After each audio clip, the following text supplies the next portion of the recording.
আসসালামু আলাইকুম, সবাইকে স্পার্ক ওয়ার্ল্ডের পক্ষ থেকে আন্তরিক শুভেচ্ছা ও অভিনন্দন। আমি এখন অবস্থান করছি যে জায়গাটায়, এই জায়গাটার নাম হচ্ছে বকজুড়ি ঘাট। এটা হচ্ছে বকজুড়ি নদীর ঘাট। তো বকজুড়ির এই ঘাট পার হয়ে ওই পাশে গেলেই হচ্ছে আপনার লোহাগাড়া নড়াইল। তো মূলত লোহাগাড়া নড়াইল যাইতে হইলে এই নদী পার হইতে হয়। এটা হচ্ছে বকজুড়ি ঘাট নামে পরিচিত। ওই পাশ দিয়ে যদি পার হন কাশিয়ানির ওই দিক দিয়ে, ওই দিকে আছে কালনা। তো এই নদীটা অবশ্যই পার হইতে হবে আপনাদের। তো এটা হচ্ছে আসার রাস্তা, আমরা যে দিক দিয়ে আসছি বকজুড়ি ঘাটে। এটা আলফারাঙ্গা বাজার থেকে প্রায় 15 কিলো দূরে।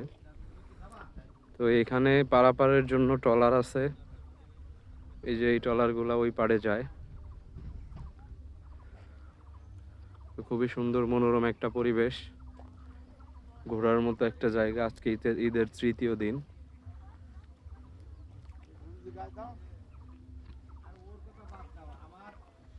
তো আজকের মতো এই পর্যন্তই। সবাই ভালো থাকবেন, সুস্থ থাকবেন। দেখা হবে নতুন আর একটা ভিডিওতে। আল্লাহ হাফেজ।